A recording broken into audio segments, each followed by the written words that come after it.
Los nuevos tiempos nos están enseñando que es ahora más que nunca el momento de comprometernos.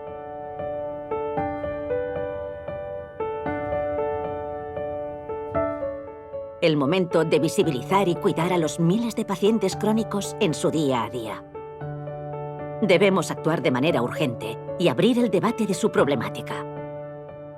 Para ello, desde la plataforma Cronicidad Horizonte 2025, nos comprometemos a sensibilizar y concienciar a la opinión pública sobre este enorme reto que tenemos por delante como país.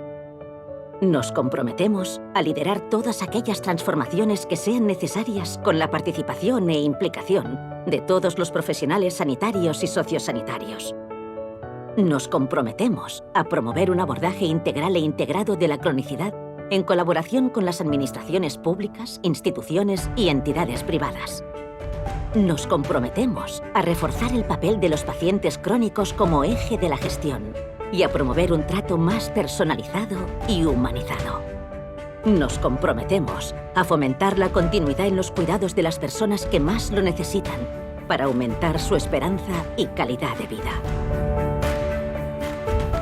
La vida es nuestro bien más preciado. La cronicidad, un compromiso de todos.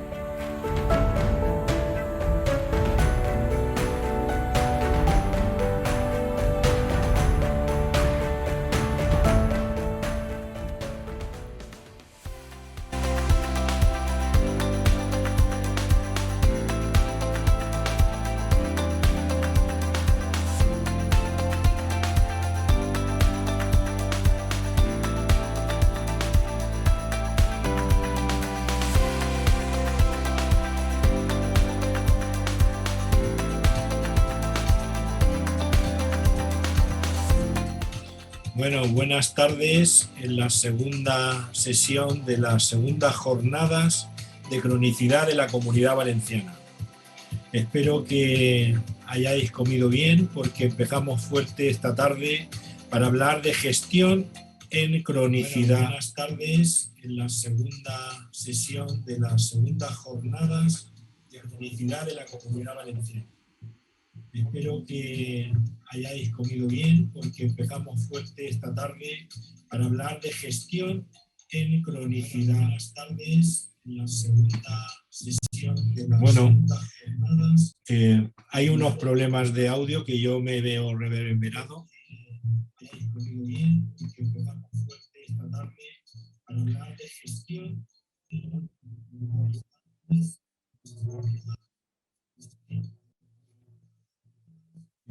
hay unos problemas de audio que yo me veo reverberado.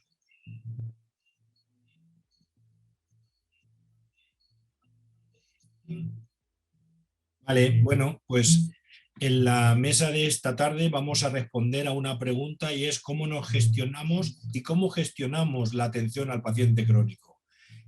¿Qué forma y de qué forma tendríamos que hacerlo en el contexto actual? Y para eso tenemos pues en la mesa de tres personas, compañeros que van a tratar de responder a esa pregunta. Para eso os lo voy a presentar ahora mismo en el contexto actual. Para eso tenemos pues, en la mesa de tres personas, compañeros que van a tratar de responder a esa pregunta. En primer lugar, la doctora Esther Limón, que es médico de familia y comunitaria, es miembro de diferentes grupos de trabajo, está muy implicada en la atención a la continuidad y en la gestión a la complejidad.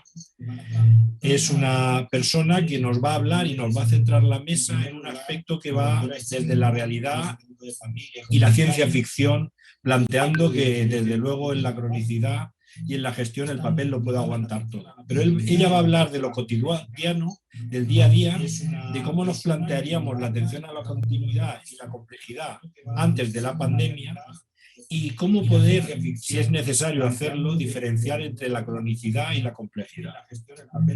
Posteriormente, el doctor Julio Mayor, ¿sí? Del día a día, cómo nos plantearíamos la atención a la continuidad antes de la pandemia. Posteriormente, Julio Mayor hablará sobre esta pregunta y nos planteará que eso depende. Y depende de si antes, durante la pandemia, pero sobre todo de quién, porque hay una serie de problemas a los que tenemos que luchar en gestión. 5 de ellos que nos va a plantear. Y luego a la hora de innovar tenemos que hablar de valor, tenemos que hablar de cultura y procesos mentales, y cuando planteamos la tecnología tenemos que establecer si esto nos puede ayudar a tomar las decisiones. Posteriormente, la doctora María José Avilés nos planteará para cuándo. Y en esa pregunta nos dirá que no esperemos más, que hay que gestionar ya y pasar a la acción. Ella es jefa del Servicio de Evaluación de Calidad Asistencial, coordinadora de la Estrategia para la Atención a Pacientes Crónicos en 2014 y es presidenta de la Sociedad Española de Directivos de Atención Primaria. No voy a demorarme más y yo voy a dar ya el paso a Esther para que empiece en su presentación. Pues buenas tardes a todos. Y puede hablar con nosotros. Yo voy a ver si logro compartir mi pantalla, que soy un poco petarda en estas cosas. Disculpadme, ¿eh? Ay, Dios mío, tanta modernez. Vamos allá. Voy a ver si ahora os veis vosotros, veis mi pantalla y ahora minimizo y abro la presentación. ¿Veis la presentación? Sí, más o menos. Perfecto, muchas gracias.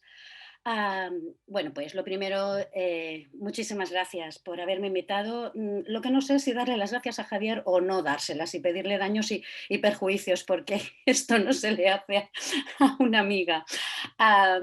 Os presento mi conflicto de intereses, que a ver, no es un conflicto de interés que yo trabaje para el Instituto Català de la Salud, Dios nos libre, o que haya participado en el plan director sociosanitario, como ha dicho Javier, ¿no? Pero de alguna manera yo no voy a compartir con vosotros una visión muy alejada de lo que es la verdad oficial, el relato de mi institución o el relato de las sociedades científicas en las que colaboro y pertenezco y en las que he encontrado grandes amigos, ¿no? Sino que de alguna forma tengo un relato alineado con CANFIC, con SENFIC y con el Instituto Català de la Salud.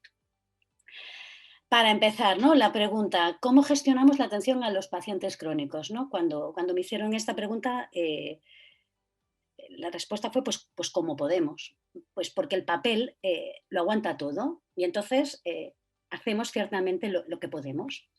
Y claro, luego también en el marco conceptual, ¿no? de qué voy a hablar, ¿no? ¿Voy a hablar de cronicidad o voy a hablar de cronicidad compleja, los PCCs y los PCAs, los pacientes clínicos avanzados? ¿O me sitúo antes o después de la COVID? Pues voy a empezar hablando de cronicidad y me voy a situar antes de la COVID. Y luego algunos apuntes, pero básicamente me gustaría compartir con vosotros algunas ideas. Y es que es una priori que en atención primaria atendemos la cronicidad y supone un 80% de las tareas cuando no estábamos en pandemia ni en pospandemia, ¿no? Según la definición de la salud de la OMS, que la salud es casi un sinónimo de lo que es felicidad, en atención primaria de salud tenemos la misión casi imposible de hacer promoción de la salud, prevención de las patologías, el diagnóstico de proximidad, el manejo de las enfermedades crónicas, acompañar desde la cuna a la tumba y además con una sonrisa y contratados por programa. Y eso es lo que se nos supone. Somos el portero y más que el portero. A algunos compañeros míos catalanes y a mí nos gusta decir que somos los quarterbacks, ¿no? Los quarterbacks en la atención de las personas. Y pensando en el abordaje de la cronicidad, que es nuestro ámbito por excelencia, en mi opinión nos hace falta conocimiento, perspectiva y complicidades. Nos hace falta conocimiento, nos hace falta estar al día de todo. Es decir, nosotros nuestra obligación es estar al día de las mejores prácticas, las mejores evidencias cuando atendemos a pacientes con una patología o dos. Pero claro, nuestros pacientes envejecen, son pluripatológicos Y también tenemos que tener el mejor conocimiento para atender a las personas multimórbidas. Y para eso y en ese contexto es fundamental centrarnos en sus necesidades, en sus creencias, en sus preferencias. Y son fundamentales instrumentos como son los principios de Ariadne que los compañeros de Aragón publicaron y explican. Y básicamente es que cuando las personas tienen muchas patologías se vuelve fundamental lo que opinan, lo que necesitan, lo que prefieren y el contexto en el que están. Y no solo este conocimiento más científico, más propio, más experto. Necesitamos también, y me parece que el profesor Mayor lo va a explicar después, ¿no?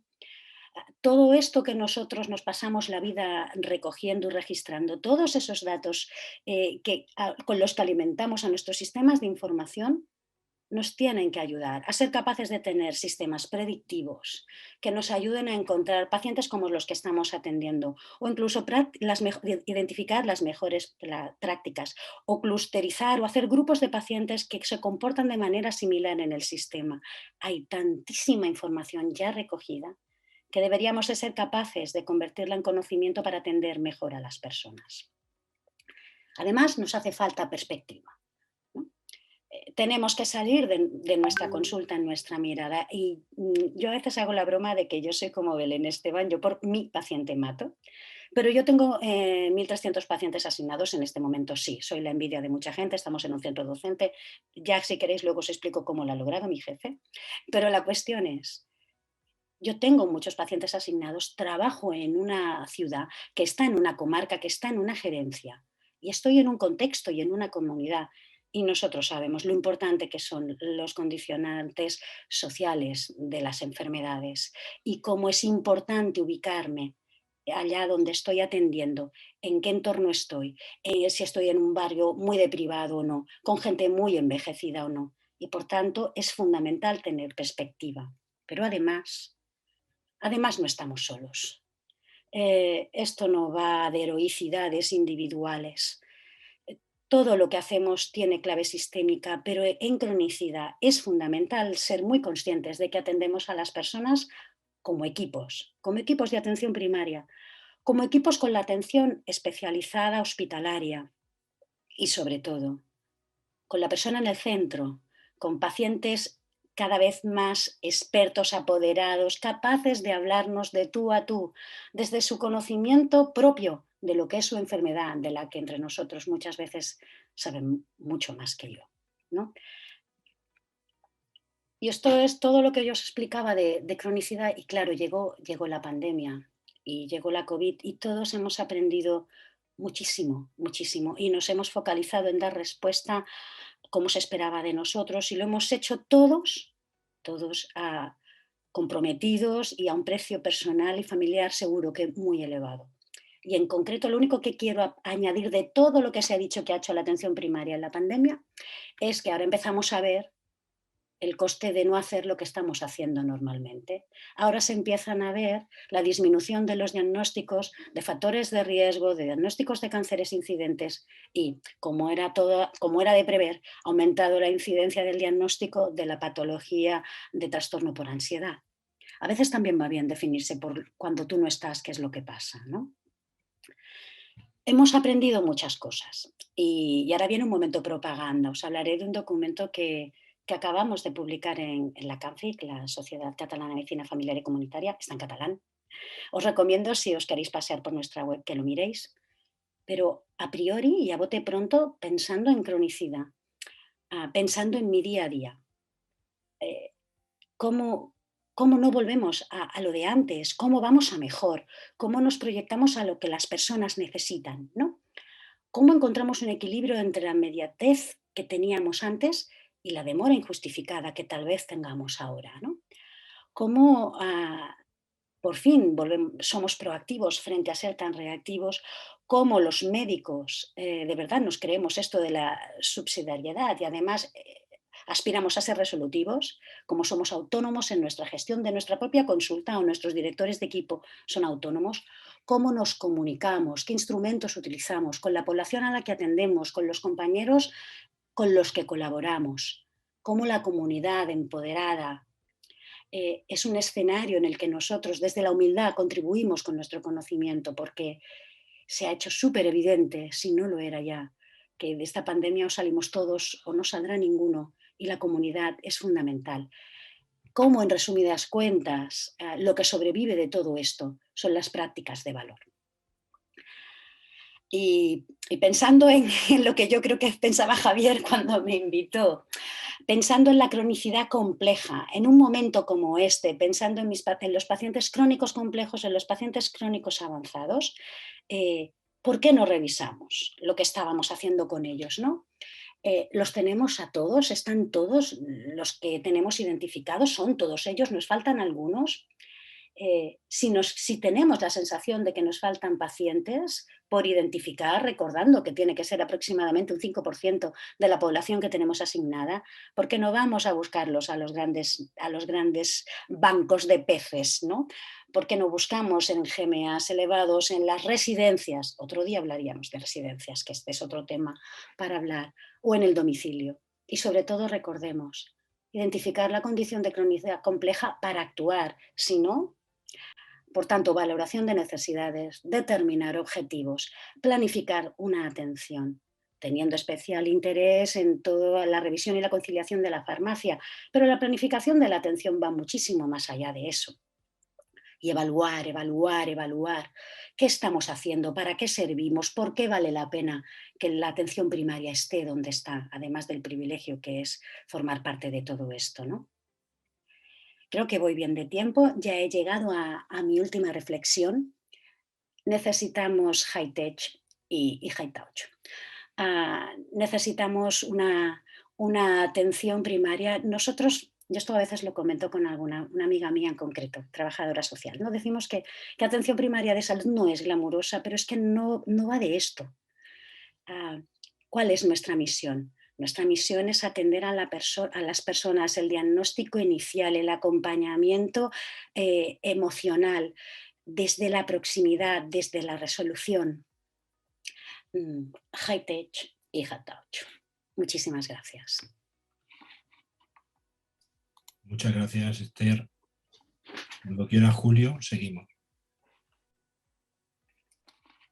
Muchas gracias y muchas gracias, Esther, por dar paso a una gran cantidad de reflexiones que hay que hacer. Mi primer conflicto de interés es que soy director médico de un hospital, del Hospital Clínico San Carlos, y eso cuando tengo que relacionarme con médicos de familia, médicos de atención primaria, ya genera una primera barrera, y sobre eso deberíamos reflexionar, y Esther lo ha mencionado de alguna manera. Mi segundo conflicto de interés es que a mí me pagan porque haya enfermos, y a vosotros también. Y deberíamos reflexionar sobre eso, porque eso es muy importante, eso ha construido la cultura. Tanto cuando Bismarck lanza el sistema de seguridad social como cuando el 5 de julio de 1948 los británicos lanzan el sistema de salud nacional británico, como mencionaba Esther, la figura, el panfleto que lanza el NHS pone al médico de atención primaria en la puerta de entrada y a lo que se dedica es a distribuir personas entre los diferentes servicios sanitarios. Realmente lo que estábamos haciendo era industrializar la producción de servicios. Y no es que seamos malos, es que nos han dibujado así. Estamos haciendo lo que el sistema no ha sido diseñado, ha sido construido con capa de complejidad sobre capa de complejidad para producir industrialmente asistencia sanitaria. Pero ahora estamos en otro mundo. La pandemia por SARS-CoV-2 lo único que nos ha demostrado es las fragilidades de un sistema no diseñado, sino construido simplemente por la adición de conocimiento y el aumento de la complejidad, que ha funcionado muy bien, deberíamos reconocerlo, durante mucho tiempo, durante la segunda parte del siglo XX, desde que el 5 de julio del 48 el NHS lanza el NHS. En España se crea la Seguridad Social con unos objetivos, lo mismo que se crea en el Imperio Prusiano, para defender teóricamente al obrero de manera que pueda aumentar la capacidad del imperio. No era más que eso el objetivo, no era que la gente viviera más ni no tuviera enfermedades crónicas, era luchar contra las infecciones y los traumatismos sin tener que pagarlo directamente del bolsillo del obrero, que lo haría imposible financiar. Pues hemos llegado hasta aquí, a un mundo donde el conocimiento es increíble, el acceso al conocimiento por parte de cualquier ciudadano es extraordinario y donde el propio éxito de los sistemas sanitarios es su fracaso. La cronificación de la enfermedad, hemos hecho grandes esfuerzos para cronificar la enfermedad, ese éxito es un fracaso. Y ahora tenemos que plantearnos una transformación, porque si no transformamos, lo único que podemos hacer es aumentar de manera paulatina las dificultades que ya afrontamos. Y los 5 grandes problemas que Javier mencionaba antes, los 5 grandes problemas que compartimos todos dentro del sistema sanitario, sin diferenciar atención primaria de hospital. Yo creo que hay que romper esa dinámica, ese lenguaje, esa narrativa, porque eso define cómo pensamos y es parte del problema. Los 5 grandes problemas que afrontamos todos son, primero, la enorme variabilidad en calidad y resultados. Lo que pasa es que la mejor manera para no ver la variabilidad es no medir resultados. Si queremos ser todos iguales y como Kant nos respalda, pues no medimos resultados, medimos resultados de proceso, pero no medimos resultados en salud, entonces estamos todos muy bien, porque como todos tenemos tan buenas intenciones, el imperativo categórico nos respalda, todo lo que hagamos da igual el resultado. Somos buenos. Entonces, ese es el primer problema que tenemos que afrontar. Un poco de Bentham no nos viene mal, pero en una sociedad tan judío-cristiana como las del alrededor del Mediterráneo, esto es complejo. No hicimos una contrarreforma para nada. Y es algo que nos tenemos que plantear. Segundo es el daño de nuestras intervenciones, los efectos adversos. Cuanto más hacemos, peor. Esto es Donavedian clásico. El beneficio en salud llega un momento en que por más pruebas que hagamos no mejora. Es una meseta. Sin embargo, los efectos adversos crecen linealmente, de manera que el diferencial entre el beneficio y el daño disminuye. Estamos obsesionados con hacer más, queremos más dinero para hacer más cosas. Es que a lo mejor deberíamos hacer menos hasta encontrar el punto óptimo, optimality lo llaman los británicos. El punto donde conseguimos el mayor beneficio con el menor daño. Pero como no medimos, tampoco sabemos. ¿Cuántas camas de hospital necesitamos más? ¿Cuántos TAC necesitamos más? ¿Cuántas intervenciones quirúrgicas más? ¿Por qué? Porque nos pagan por eso, recordadlo. El tercer problema es la cantidad de gasto inútil que tenemos, el desperdicio. Sobreuso e infrauso. Sobrediagnosticamos y sobretratamos a los que están siempre en nuestras puertas llamando. ¿Por qué? Porque como nos dan la lata, tenemos que hacer algo. Y los que no vienen, que son los que más lo necesitan, lo que sufren es infrauso, infradiagnóstico e infratratamiento. De manera que cuando vienen, ya es tarde. Y tenemos que aumentar el consumo de recursos, lo que genera desigualdades e inequidades claras. La inequidad es enorme, por consecuencia del malgasto, y además de hacer intervenciones que no añaden ningún valor, pero que como siempre se han hecho así, ¿cómo voy a cambiar? Y el quinto gran problema, lo hemos visto, pero es común para todos, y lo mencionó Esther de alguna manera, es que no prevenimos prácticamente nada. Porque estamos tan metidos en el hoyo cavando, que lo primero que deberíamos hacer es dejar de cavar. Pero no sabemos dejar de cavar. Desde pequeñitos nos han instruido a hacer cada vez más. Por eso la gran transformación de nuestro modelo no va a ser liderada por los políticos, o no inmediatamente. Va a ser liderada por los ciudadanos, que va a llegar un momento en que no van a entender que para otras circunstancias en su vida puedan hacer lo que quieran cuando quieran, con acceso al conocimiento, y ahora no. Porque ya el New England no solo lo leemos nosotros, ahora cualquier persona puede leer el New England. Lo podrá entender más o menos, como nosotros, pero como es su salud, va a reclamarnos que tomemos decisiones. No hay nada más arrogante que decir eso de su búsqueda en Google no se puede comparar con mis 6 años de carrera. Sí, sí. De hecho, nosotros hacemos 6 años de carrera y luego una especialidad para poder ayudar a la gente a tomar decisiones. No para imponerles arrogantemente nuestra manera de ver la vida. Entonces, tenemos que cambiar primero el modelo de negocio. Tenemos que dejar de medir cantidad de cosas que hacemos a cantidad de salud que generamos. Eso del valor, que habrá que definirlo bien, ¿eh? No tenemos tiempo, pero habrá que definir y llegar a acuerdos con los pacientes, con los ciudadanos y con todos los profesionales que intervenimos en el ciclo asistencial completo. No en cada una de sus partes. Cada una de esas partes tendrá que encontrar su sitio. Pero tenemos que dejar de obsesionarnos por la cantidad como manera de medir lo importante. Ya lo dijo antes Esther, esa idea de que el que mete el estén en la descendente anterior es el mejor. No, el que mantiene a sus ciudadanos, a su población en mejor estado de salud es el mejor, el que debería tener más prestigio. Segundo problema es cambiar nuestra manera de funcionar, de trabajar, nuestra cultura. Dejar de pensar en primaria y hospital y empezar a pensar en personas que dan continuidad asistencial a los pacientes, que generan salud, que trabajan en equipo, más que en equipo, en redes que intervienen cuando son necesarios y cuando el paciente tiene un problema que requiere de su atención, definiendo muy claramente cuál es el valor para toda la red y cuál es la contribución de cada uno de ellos de esa red. Y no empezar a competir, colaborar. Pero claro, nos han educado desde niños, desde que empezamos la carrera, a que hay que estudiar solo y ser el que mejor nota saca y sacar la mejor nota en el MIR. Y cuando terminamos todo eso nos dicen, y ahora vais a colaborar. Y además nos contratan no por los resultados que generamos, sino por ir 1.500 horas a nuestro centro de trabajo. Recordad por qué os pagan, por qué me pagan a mí. Eso, si no lo cambiamos, si no llegamos a grandes acuerdos promovidos, evidentemente, desde los profesionales, será imposible hacer nada. Y luego está la tecnología.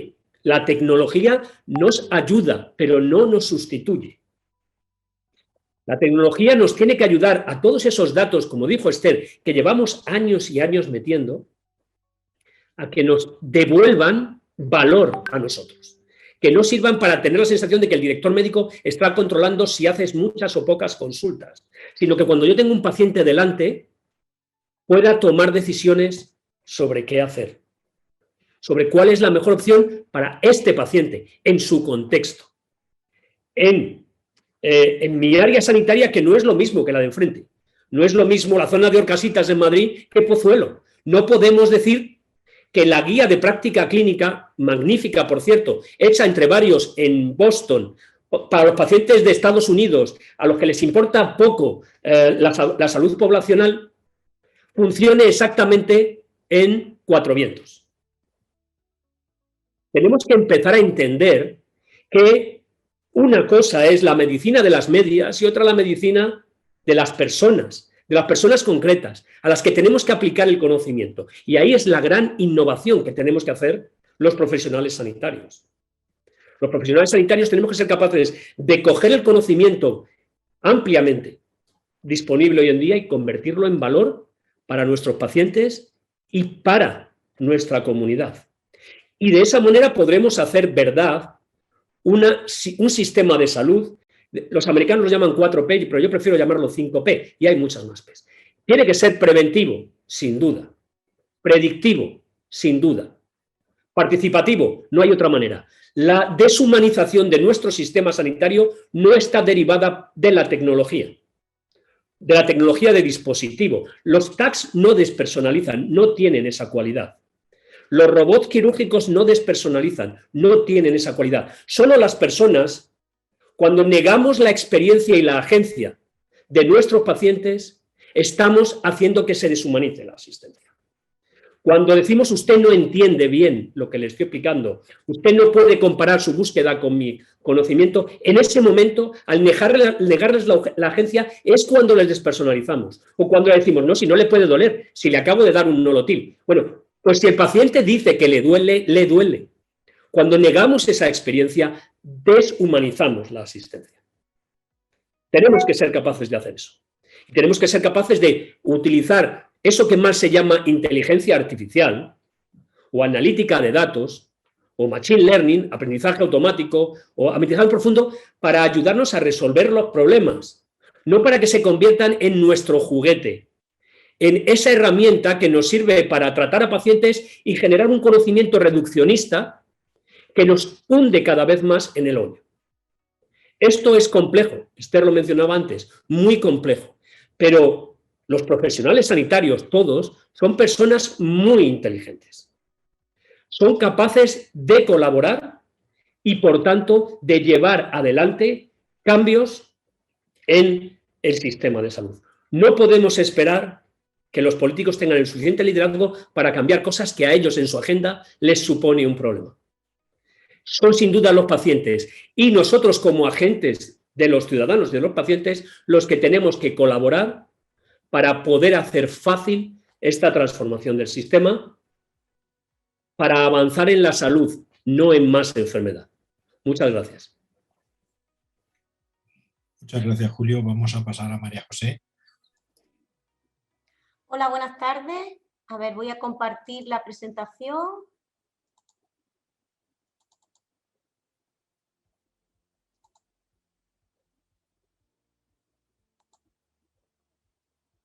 Vale, bueno, pues en primer lugar le quiero dar las gracias, felicitar a mis compañeros. Estoy totalmente de acuerdo en lo que han dicho los dos y voy a intentar no repetirme porque aunque no nos habíamos puesto de acuerdo, esto da una esperanza de que las cosas pueden cambiar porque el enfoque desde los 3 puntos de vista es muy parecido, de lo cual me alegro muchísimo.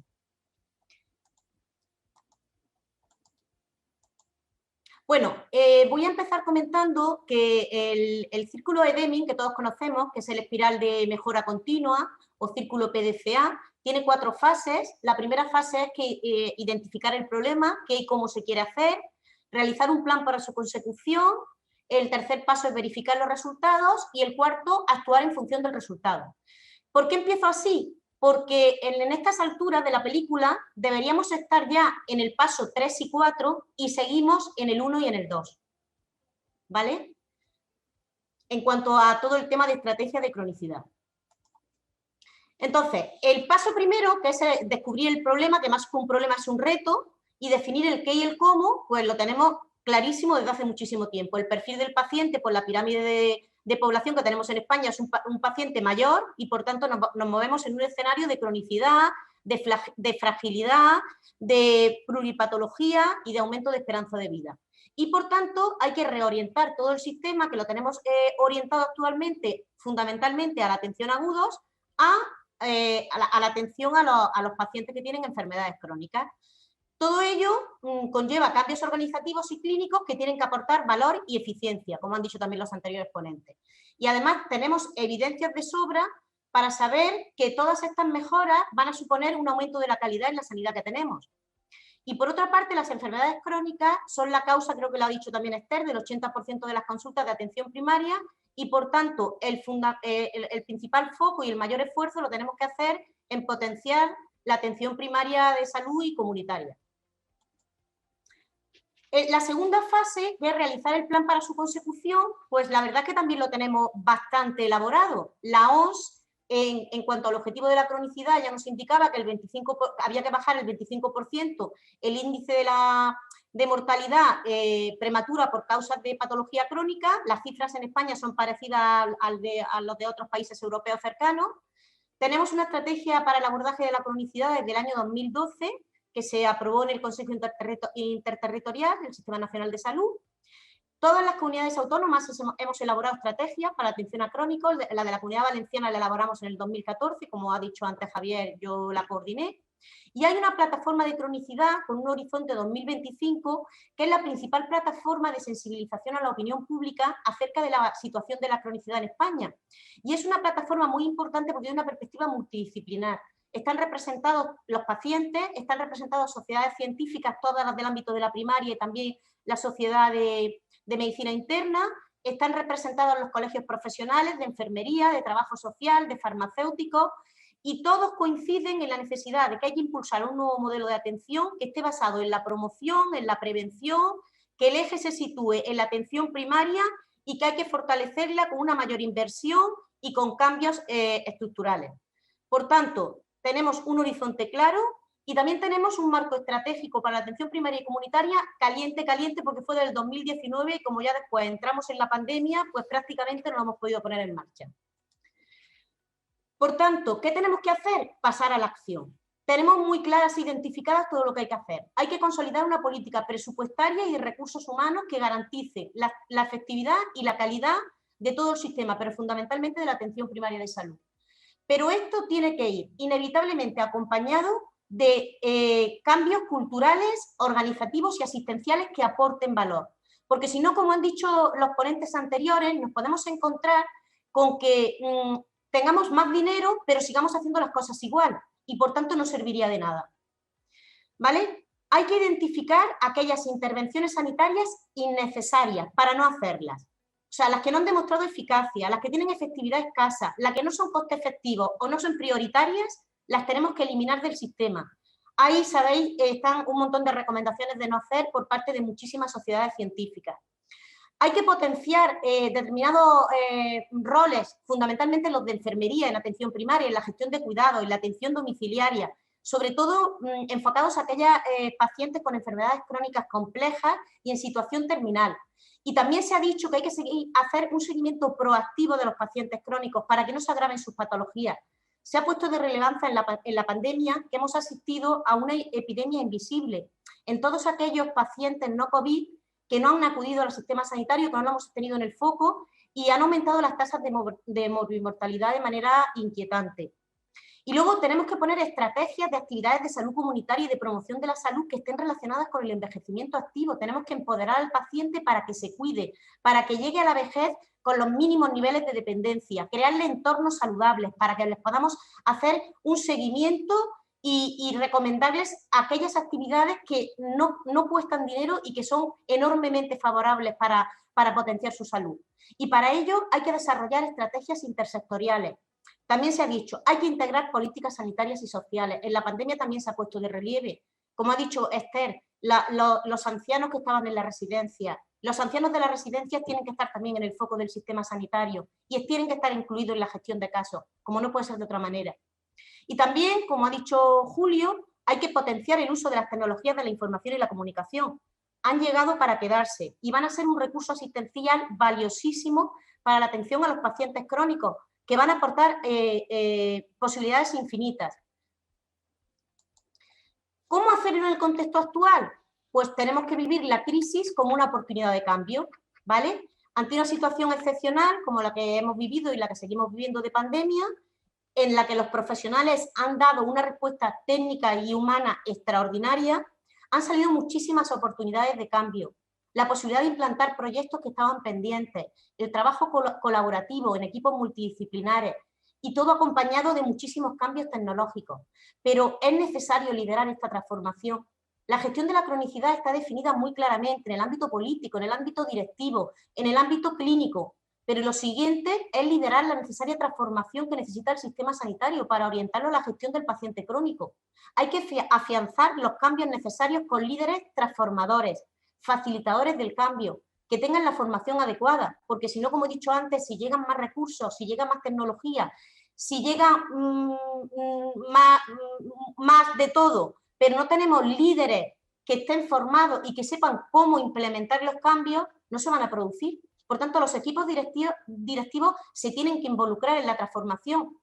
Y, por supuesto, hay que hacer una participación activa e implicación de los profesionales de la salud, para que unan la excelencia clínica al manejo de los procesos de gestión. Y para ello es imprescindible que les creemos desde el ámbito político, desde el ámbito directivo, estrategias que favorezcan un entorno para que la participación de los profesionales en la toma de decisiones sea un hecho real. Pero para ello necesitamos cuidar y acompañar al profesional para que se recupere del cansancio físico y emocional que está viviendo.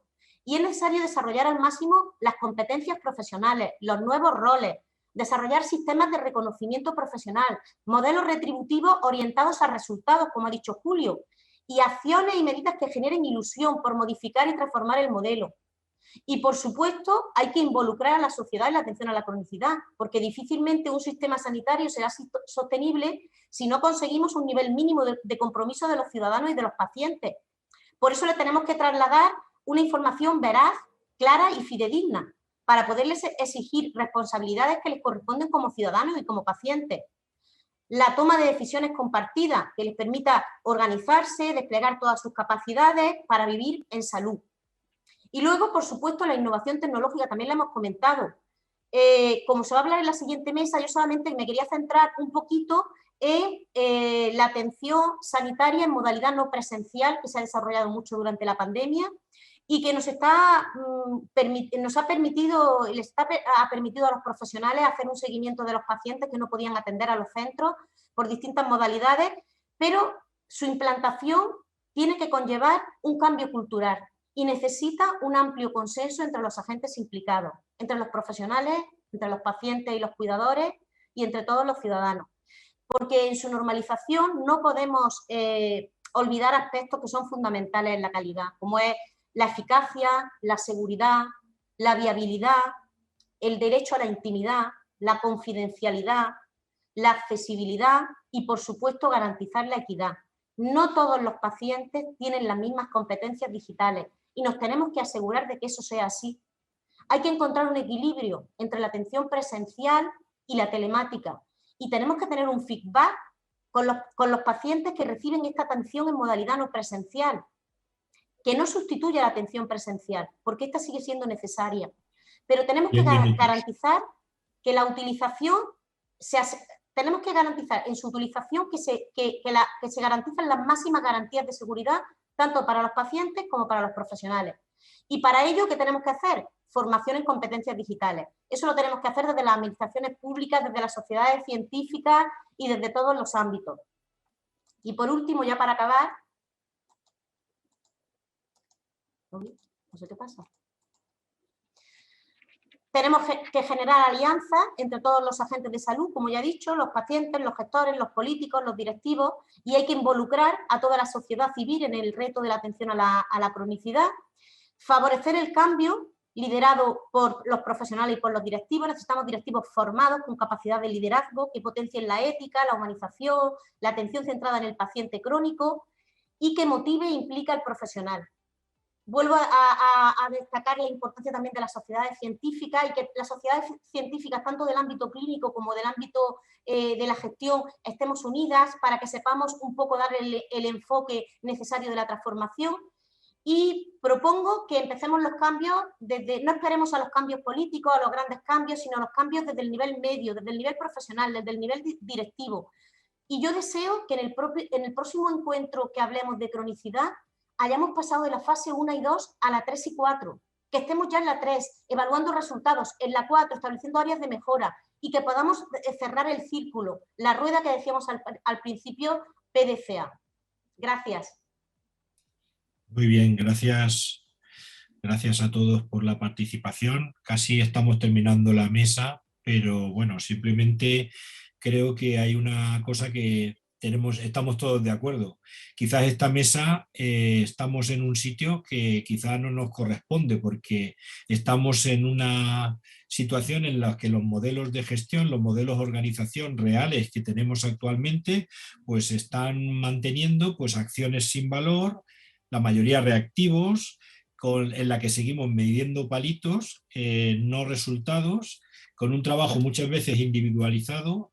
Y bueno, yo creo que estamos todos de acuerdo en que probablemente lo que tenemos que hacer es empezar a transformar. ¿Por dónde empezaríamos a romper la situación? ¿Cómo culturizamos a la población y a nuestros profesionales? Tenemos poco tiempo para responder, pero ¿cómo creéis que podemos empezar a romper esta situación? Porque parece ser que la atención al paciente actual está muy orientado a darle respuesta a nivel individual, a darle respuesta a sus factores de riesgo con determinados modelos, pero el paciente crónico necesita una atención especial y un modelo organizativo distinto. ¿Qué os parece? ¿Rompemos algo? Bueno, yo si quieres empiezo. Desde mi consulta, yo hace tiempo que lo que digo es que me quiero divertir. Y entonces empiezo a hacer cosas, es decir, entendiendo que necesitamos la mirada de las personas, de nuestros directores. Yo soy médico asistencial, nada más y nada menos, paso visita cada día. Y necesitamos de que estén alineados nuestros directores, los directores de nuestros directores, los gerentes, los consejeros, todos en cascada hacia arriba.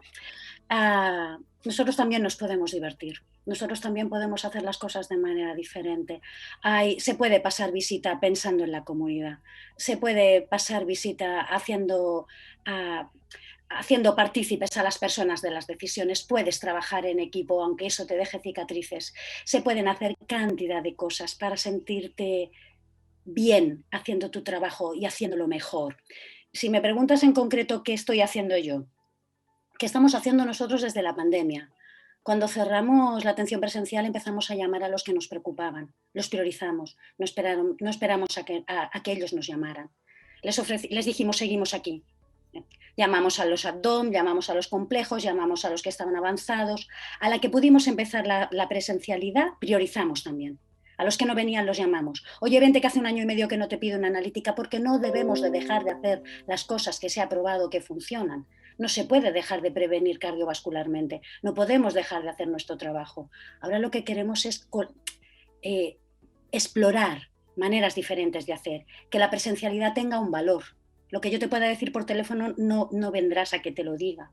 Pero sin embargo, es decir, tenemos que explorar con cierto orden. Necesitamos que quien manda, quien está por encima de nosotros, nos organice.